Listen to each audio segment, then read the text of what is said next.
2D girls are the best girls. I'm sorry, real girls. Yeah, 3D girls, you have no chance, man. You can never beat Marin, son. Oh, here we go. Mashika doing it! He's clearly falling for me! But she's so thirsty. It works! It's working! It's working! But that's why the anime I feel is so good written too, because I think it's so stupid, right? I watch so many other animes or whatever, even movies, whatever, right? Where the female character seemingly has no sex drive, you know what I mean? The female character has like no desire to be with the man. At least from her inner reflection, right? But instead of this anime, obviously Marin is freaking horny, right? And that's so much better, right? Because it's so boring in like most animes, right? Clearly the girl will kiss him whatever in the end or whatever, right? But you usually see it from the man's perspective. Oh, I want to smash her. But you never see that she wants to smash him, right? You know what I mean?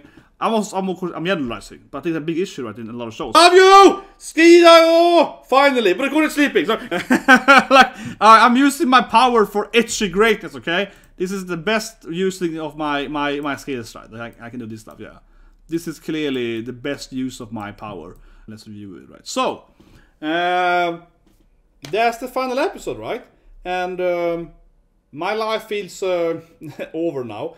But it's seriously, I said earlier in the beginning on the reaction earlier today, it is emotional to me. I genuinely mean that when you have like, oh no, this anime is so goddamn good.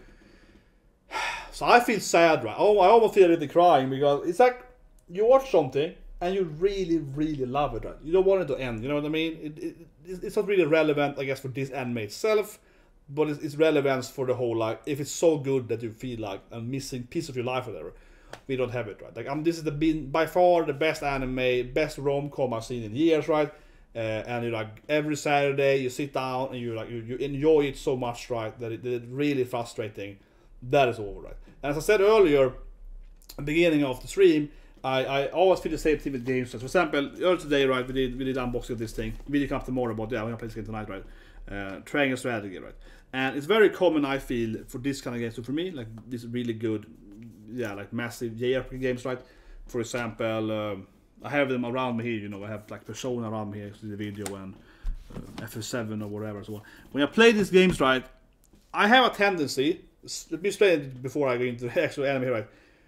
If you play my emotions, I have a tendency where I'm just like, I play, especially like these kind of JRPG, right? Kind of line here, and I play, you know, like 90% of the game, right? So I play like Final Fantasy, and then I play Final Fantasy for, you know, until the last boss is kind of alive, right? Then I go and do all the optional bosses and so on. Also, probably the reason why I do like these games, you know, JRPG, because they have so many extra bosses and so on. Yeah.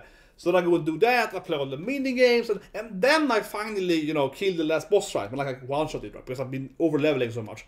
But the reason why I do that is because I do like that, like, I can grind. I like not the grinding, but I like doing all the extra stuff and getting the weapons and so on.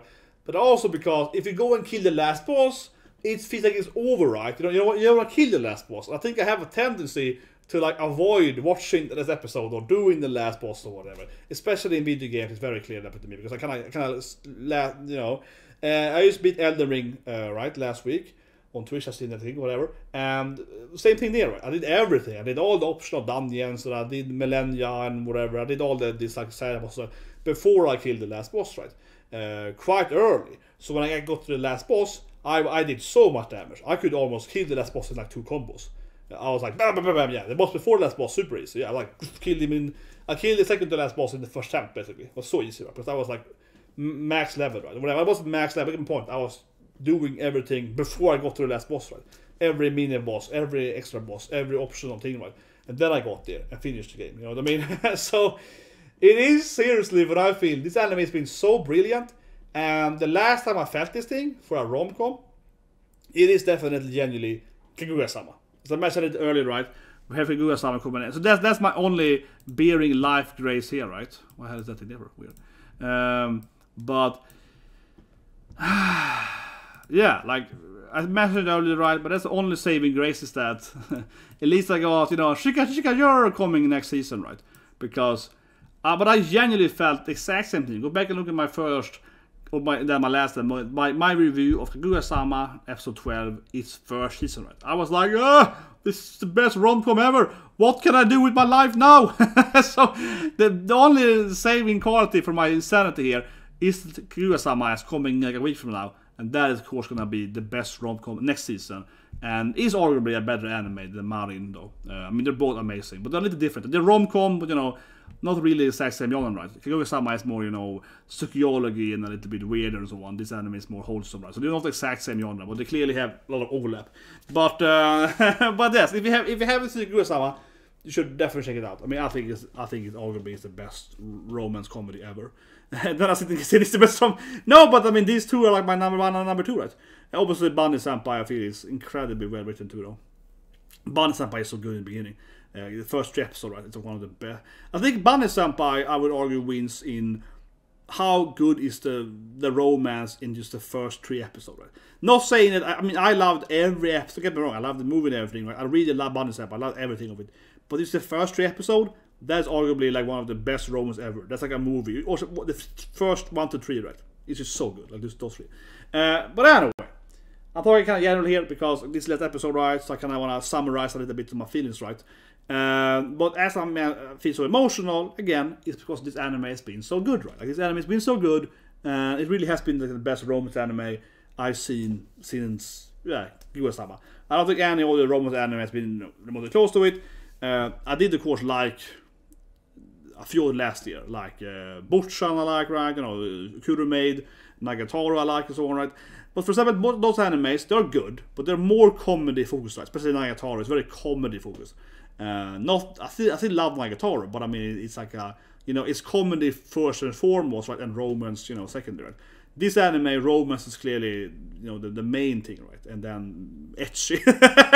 His romance, ecchi comedy. No, but this anime is clearly focused more on the romance, right? And of course it's very funny too, but it's, I don't think that comedy, I think it's romance to rom-com, right?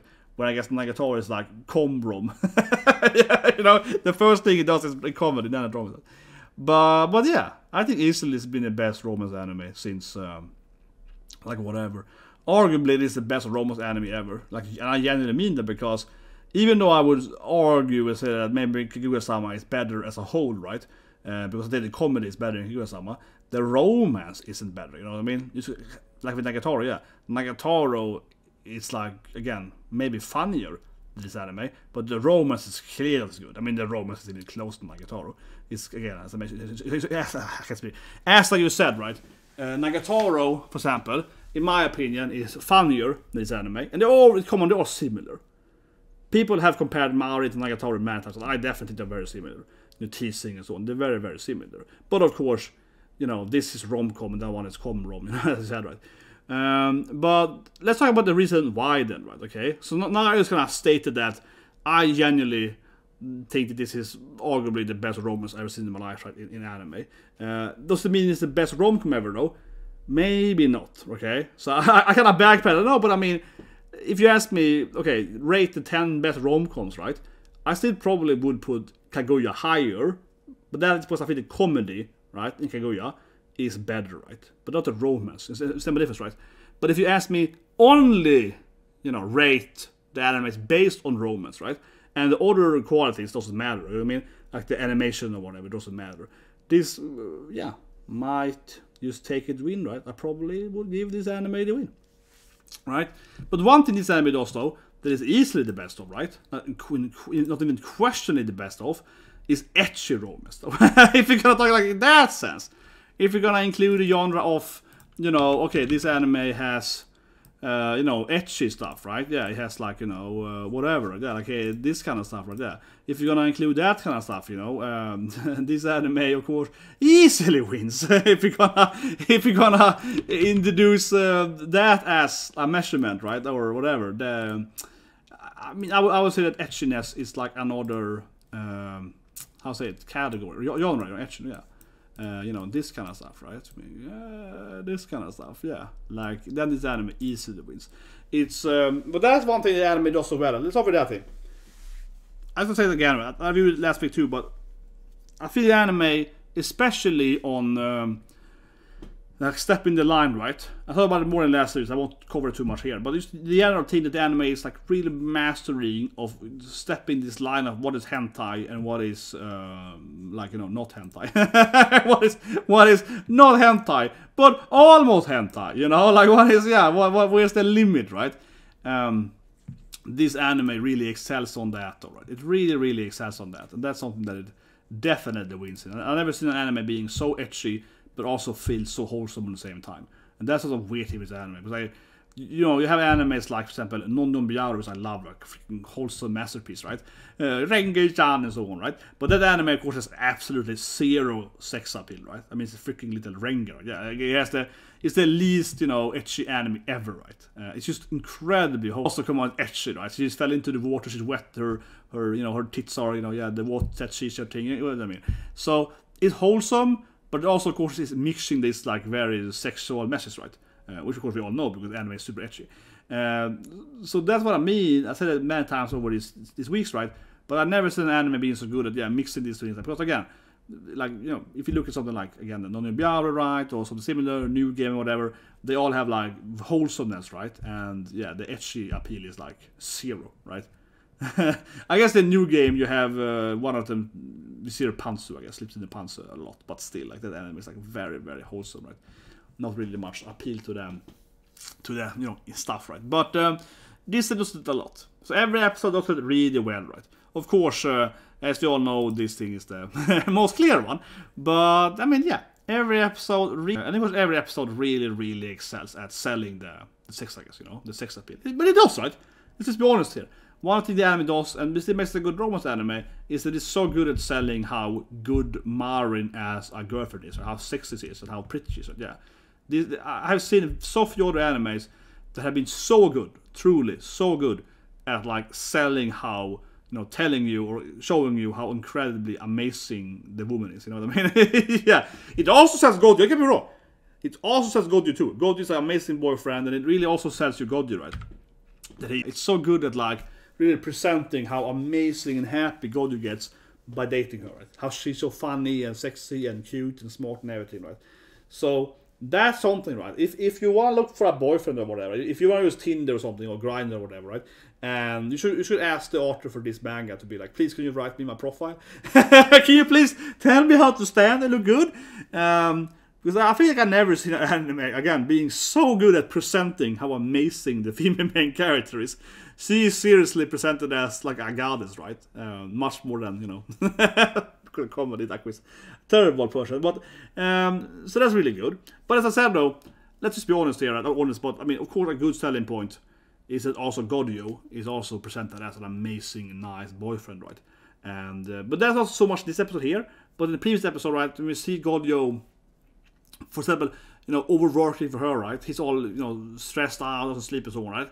Because he wants to make Marin happy. And then he doesn't tell her, because he doesn't want her to worry and so on, right? So Goju really shows how he's a great boyfriend, or potential husband, right? Because he's so focused on making her happy, and he's happy, she's happy, right? So it's a really good love story, because of course he's happy making her happy, right? And so he really cares about her. He's obviously in love with her, but I mean, even if he wasn't in love with her, he's a really nice guy, right? Helps all the girls and so on, right? And makes them happy and so on, right? And he really cares about other people, right? So he's a very compassionate guy, and he's not only compassionate, right? But he's also very empathic, because he's also good at like understanding what they want, right? Not only is Marin, especially even those sisters, right? And so on. God is very good at like helping out and seeing if people are hurt or injured, right? And I mean mentally and so on too, right? You know, emotionally. So he's a very empathic and, you know, a super sweet guy, right? And he really cares about her, and, you know, puts his own well-being, right, over her instead. But that's also a good point, of course, where the anime, arguably the best part of the anime, is actually that part where God overworks, because he overworks for Marin, right? Because he wants to help her so much. He's so in love with her, right? He wants to, you know, sacrifice himself for her, right? But then Marin gets angry at him. She cries so, right? But also gets angry at him, right? because but if you're gonna have this, like, you know, relationship, right? We're gonna have this romance going on, right? We're gonna date and have, you know, babies or whatever, right? You can't like just, you know, kill yourself for me, right? You know, because then I'm gonna be unhappy, right? I'm gonna be displeased, right? If you were sick or whatever, yeah. So she has to kind of explain to him that, you know, oh, I'm happy that you are willing, right, to die for me, But if you do actually die for me, I'm gonna be sad, right? So it's better if you don't die for me, because then you make me sad. So it's actually better for me, right, if you tell me that you can't go further than X, right? Because if you further than X, you're gonna get sick, right? Whatever. So she has to kind of try to, you know, help him with that. But also, of course, Marin couldn't see the issue there, so on. So I think that actually probably was the best part of all the episode, because Marin, she's also a very nice person, so on, right? But she couldn't see that Goldie was overworking, right? And so she kind of lacks, I guess, empathy. I'm not saying she had no empathy. I'm saying that she couldn't see that, right? But if she was very, very empathic, she probably could have seen it, right? So if I gave her like a scaling of, you know, 1 to 10 in empathy, maybe she has like a 7 or whatever, right? But she doesn't have a 10, right? She couldn't like read his mind, so to speak. But I would argue that if you're really empathic, you could better see that. Like I could, right? Because I'm an empathic master. No, but seriously, just on a side note, I work with this a lot, right? Explaining how you analyze people and profile them, right? How you analyze the body language and so on. So I done a lecture that last year, how to analyze people's bodies and eyes and, you know, clothing and everything, right? Because I do that a lot for a living. So certainly I would argue, right, at least, that hopefully I could have seen if Goldie was, you know, sick or whatever, because it's very hard to lie to me. One thing I used to be joking, people say that I'm a human lie detector. It's very, very hard to lie to me. And I'm very good at, you know, playing like poker and so on, bluffing games, right? I played poker, you know, professionally in the past while. I'm very good at knowing if you're lying to me. So, you know, there's a lot of cutting so, you know. But anyway, I digress. But my point is that for arguably, for example, could be one of her issues, right? That she isn't like master empathy, which makes sense, so it should be. And that's probably the best episode, arguably, because then she had to kind of like, you know, oh, what can I learn from this, right? Because I really want him to help me, right? I want Godio to do what he can for me, but I also don't want to hurt him, right? I don't want to push him too far, right?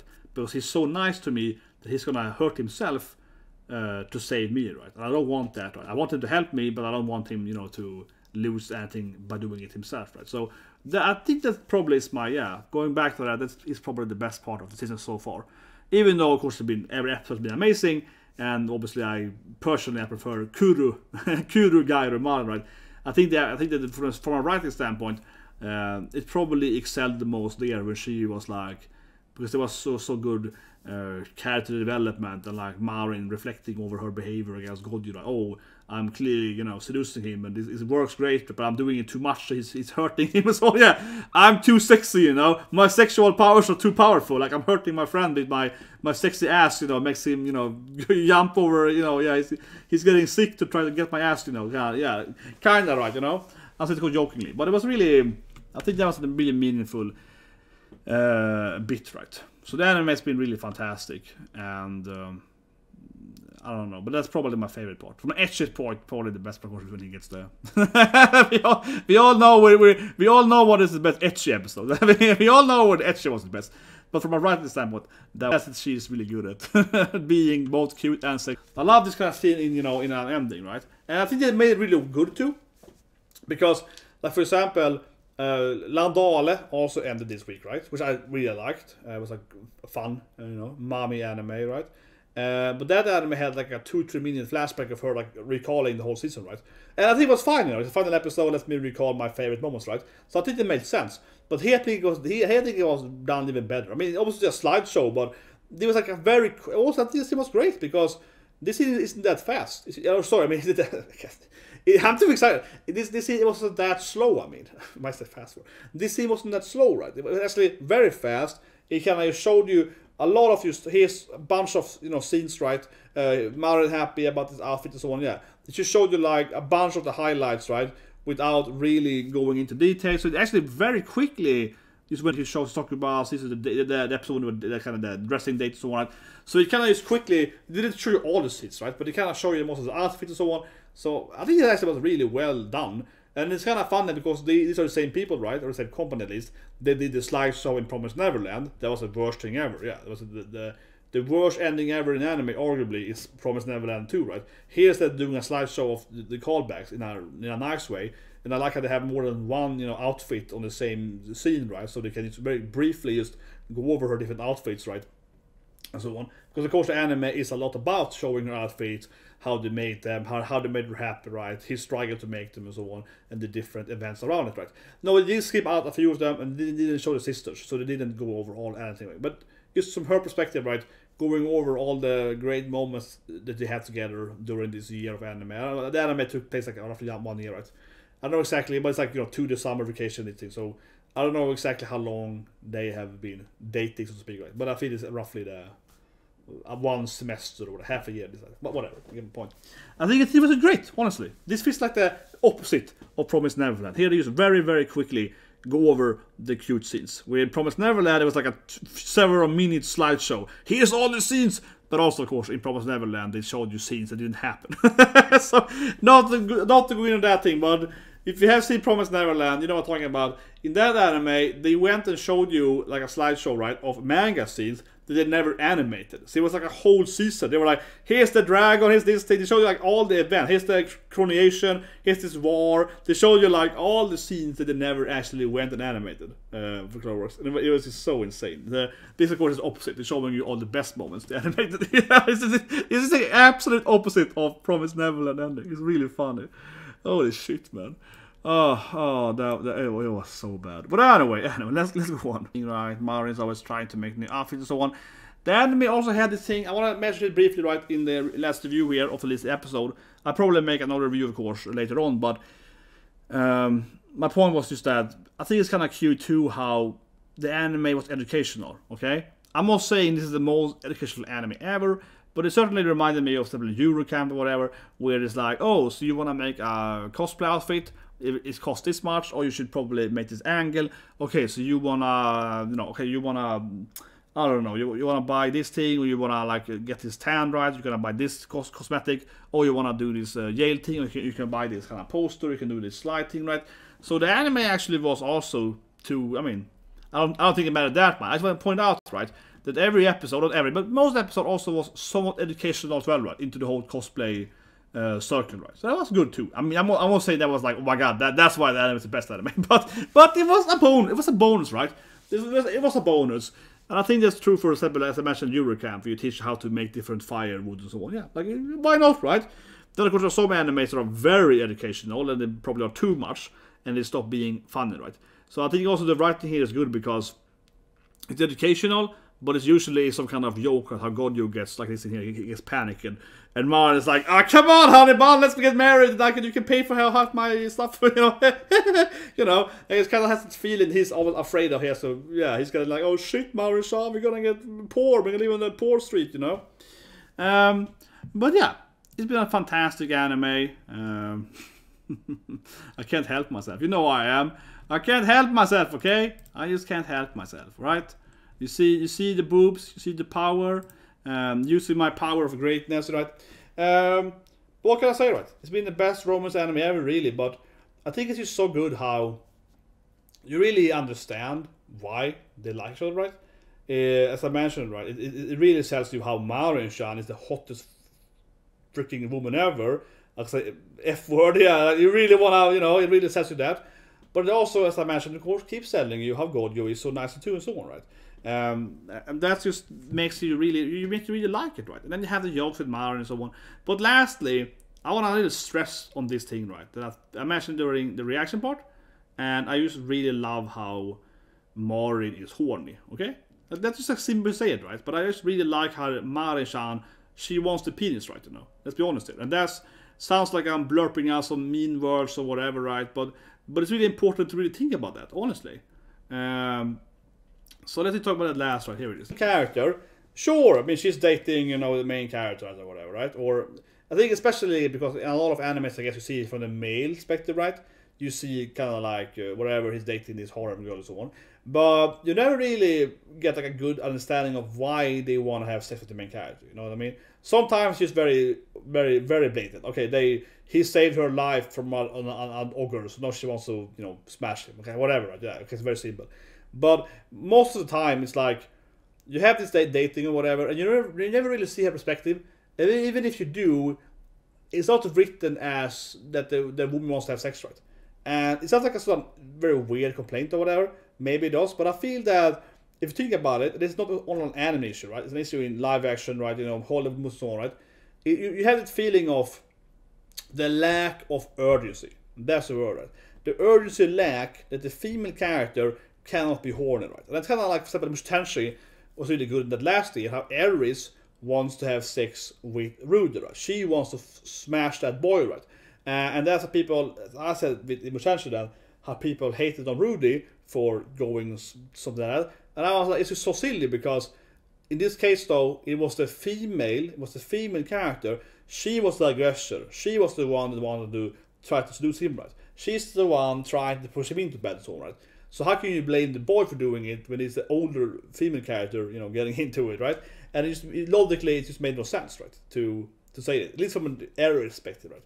I understand the meta thing of Rudy, of course, but I'm talking from her perspective, right? From a female character perspective, she wanted it more than he wanted it. You know what I mean? And that's just removes the urgency, right? And it infantilizes a character like Aries. Like, she can't have her own, feelings. Like, she can't have her own emotions. Like, she can't be allowed to be thirsty for a man, right? So I think it's so stupid, right? And this anime, one of the real highlights, right, is that we keep seeing it from the perspective of Marin, and that she is really horny. Let's say, yeah, she's thirsty. She wants to have Kaguya, right? And when she realizes that in halfway through the anime, right, she of course started to think about how can I seduce him, maybe this thing. This I think is great, because she's so happy that he's getting, excited. He's like, oh, it's working. He's getting harder, good, She likes it, right? Because if you ever actually been out and talked to a real woman in your life, I know you can't fathom that I'm sitting here as a fat nerd, right? Ever talk to a woman, right? But I thought my mom though, no, but of course, a woman in reality also might wanna meet a man, right? Might actually be excited that a man gets excited for her, right? I mean, yeah, shocking, reality, right? Shocking reveals here. But actually, a man can be happy that a woman wants him, right? And a woman can actually be happy that a man wants him, right? And I know it's such a stupid to say, but honestly, most animes, I really would say, right, misses out on showing that the female character is actually excited that the male character actually wants them, right? You know what I mean? Except in the kind of ecchi hentai stuff where it's all like, look, touch my oppas or whatever. Yeah, we watch some. Most of the isekai horror where the girls are super horny and they throw themselves half naked at the main character. I mean, obviously, but those characters are basically hentai characters, right? It's just like they're so sexualized. Right? But it's kind of more dating animes. That, for example, is where I like Nagatoro, right? Because Nagatoro is all like, senpai and so on, right? But we actually see, for example, when senpai carries her in that episode, I think it's 5 or 6, he gets a piggyback and he accidentally, grabs her a little bit, right? And then she gets like, oh god, senpai, you perv! And she runs away, right? She's and you can see her thinking that, oh my god, he touched my ass, oh my god, I like that, but I couldn't, oh my god! And she gets all horny and runs away because she wasn't admitting she's horny, right? That's when Nagatoro, for example, works, right? Because you know how thirsty she is. She just can't admit it, because she's sundra, she can't admit it, right? But it works, it works. So I was saying, of course, no other anime does this. I'm just saying that anime here really is good at showing that the main character really wants it, right? Of course, Marin-san. And that's also one reason, of course, why it's like the best romance anime. Because, yeah, you really understand why she's in love with him, and also why he loves her back, because that's really obvious. But then you also feel that this is an actual female character. And I said in an early review when I called her like, actual real woman or whatever, actual, realistic female or something. And I think this is a large reason why, right? Because you actually feel like she's thinking like a real woman. When Kaguya gets excited and he gets, a little, perky down here in the Fire Festival, instead of being like, whatever, disgusted or whatever, right? Like slapping him, oh, you perv or whatever, right? Instead she's like, oh yeah, he's getting excited. Yeah, I'm doing it, right? Instead of she's getting like, yeah, this is what I want, right? It's like, that's how an actual most people would work, right? They wouldn't be like, skibby or whatever. I see most of the animes. That thing is just long gone, right? It only works if they're sundra, man. And it only works if they're like Noelle or whatever, and they're maximized sundra. And then it does work though, because Noelle is, like insane sundra, right? So then it works. So she gets like, Bakasta! If he looks at her, in her bikini or whatever, right? So that works because she's so sundra. But in most female characters, unfortunately in anime, I think, in these scenes, right, like last episode 2, when the main character gets, excited, right? They get this like weird, like very inorganic, very unnatural expectation, right, of the man, right? They'd be like, oh, how can you get excited because of my bra, you disgusting man, And that's not really how a woman actually reacts to that in reality, right? I mean, certainly some of them do, right? But if you're like me, that been around, no, but seriously, right? If you're like me, right, then trust me, people, trust me. A woman usually doesn't get angry at you because you're having some kind of half-ass date and you get excited. You know, most real females doesn't get angry because of that reason. They're not gonna be like slap you and be like skibby or whatever, right? They're gonna know to be like, oh yeah, you know, that's gonna be reality, right? Like there's not gonna be like, oh my god. They have to be really sundra for that. But anyway, guys, yeah, that's it, right? Best anime. Yeah, an amazing anime. I'm gonna miss it. Kaguya-sama coming instead, right? So I keep saying, that's my saving grace, right? From losing my insanity, or my sanity. Anyway, subscribe, and I'll see you guys with Kaguya-sama soon. Kagshika! Hey, hey!